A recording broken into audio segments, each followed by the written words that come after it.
home to a king and his beautiful queen. But they don't live alone in that castle of stone. There are quite a few more to be seen.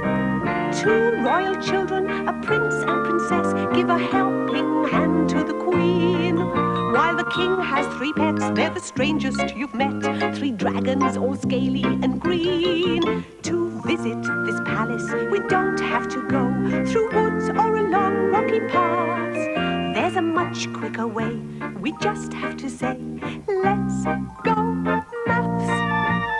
Let's go, maths. Hello.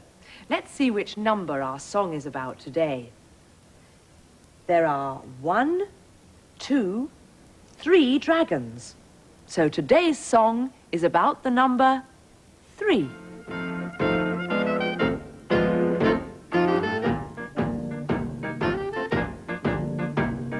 When I was in town the other day, I saw a band and it started to play.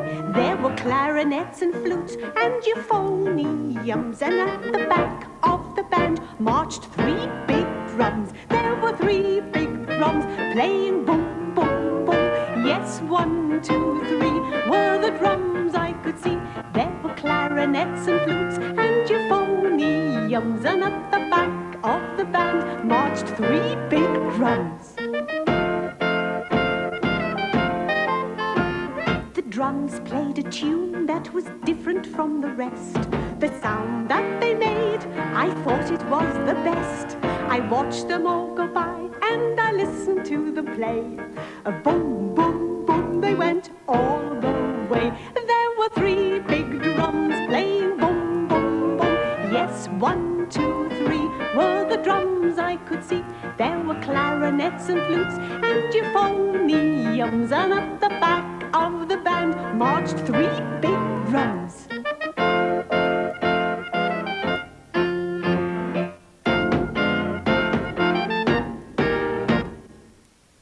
That band was making a lot of noise, wasn't it? Especially those 3 drummers with their 3 big drums. I can't think of anything that makes as much noise as 3 big drums, unless it's the king's 3 pet dragons when they're roaring at the top of their voices. Mind you, the dragons aren't making a lot of noise in today's story because they're not feeling very well. Today's story is called 3 Squeaky Dragons. Everywhere is very quiet today, said the king. There's something the matter. Then he realized what it was. It's the dragons. I can't hear the dragons roaring today, he said. So out he went to see them. They were sitting outside their caves, looking very sorry for themselves. What's the matter with you today? Asked the king. Why are you so quiet? The dragons tried to roar. They did their very best because they wanted to please the king, but all they could do was squeak. Oh dear, cried the king, you've all got sore throats. The prince and the princess came out to look at the dragons. How can we make them better? Asked the princess, and everyone looked very worried. I know what to do, said the king. They need to be tucked up in nice warm beds in the palace for a day or 2. In bed, said the princess. In bed, said the prince. Yes, in bed, said the king. And we shall need 3 beds, a small one, a bigger one, and a very big one. So the dragons were brought into the palace and tucked up in bed. But the next day, they weren't any better. The king knew that as soon as he saw them. Good morning, he boomed brightly, ignoring the dragons' long, miserable faces. Good morning, dragons. Up you get and let me hear a lovely roar. The dragons sat up and tried to roar. Then they tried again. We can't, they whispered at last. And it was quite true. No matter how hard they tried to roar, all they could do was squeak. Then the queen came to see the dragons. Gently, she stroked their necks. At last she said, I have an idea. What the dragons need is something to keep their throats warm. The queen went over to a chest of drawers and pulled out 3 woolly scarves. One was short, one was a bit longer, and one was very, very long. Here we are, just what we need, she said. 3 warm woolly scarves for 3 very sore throats. The queen wrapped the scarves around the dragons' necks. There, she said, that will soon make you better. The dragons wore the scarves all that day. They felt warm and snug. Everyone in the palace kept listening and wondering if the dragons were going to roar, but there wasn't a sound. The king and queen kept peeping into the room. "I'm sure that they'll soon be better," the queen said anxiously. Maybe, the king replied, wishing that he'd thought of the scarves first. The next day, the dragons tried to roar, but no matter how hard they tried, all they could do was squeak. The prince and princess wondered if there was anything that they could do to make the dragons better. "There must be something that will cure them," said the prince. "I know," said the princess. "Come with me." She led the way down into the royal kitchens and found an old recipe book. It was called Recipes for Dragons. Quickly, she turned over the pages until she found one that said, "Medicine for Sore Throats." "This is it," she said. And whilst the princess read out the recipe, the prince carefully mixed some honey, some lemon juice, some raspberry jam, and just a little ice cream. "There, it's ready," he said at last. "Now we need 3 bowls for 3 dragons," said the prince. "A small one, a bigger one, and a very big one. And 3 spoons," said the princess. "A big one, a smaller one, and a very small one."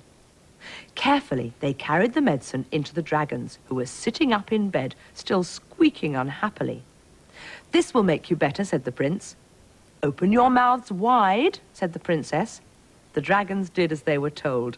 They took their medicine and they licked their lips because they liked it so much. The next morning, everyone in the palace heard a very loud noise. It woke up the king. It woke up the queen.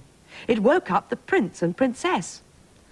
"Who is making that terrible noise in my palace?" the king asked angrily. "And how dare they wake me up?" The queen began to smile. The prince and princess rushed in to see the dragons. "We did it," they yelled. "We made the dragons better." And the dragons roared and roared. And when the king came in and saw who it was that was making all the noise, he didn't mind at all.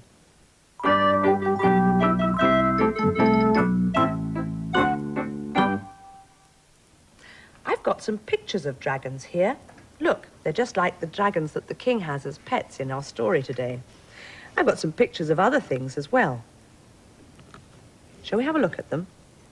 I've got a small dragon, a medium-sized dragon, and a large dragon.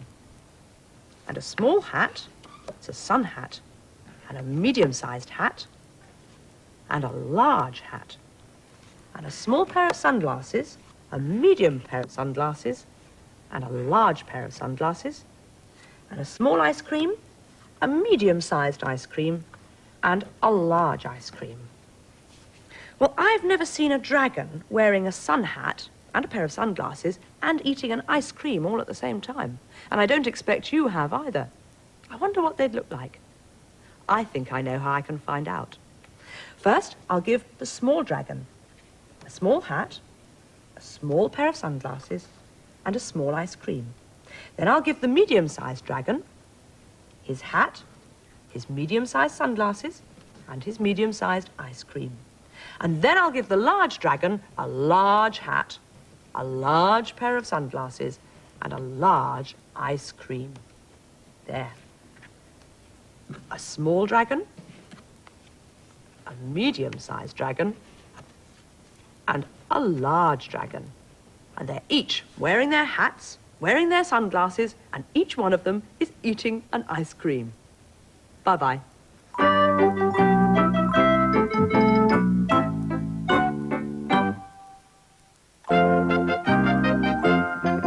Goodbye to the king, goodbye to the queen, and the 2 royal children for now. 3 dragons, 4 cooks, and their cookery books, and to 5 little kittens, meow.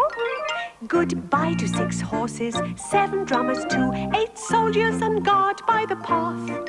Goodbye to 9 ducks till again.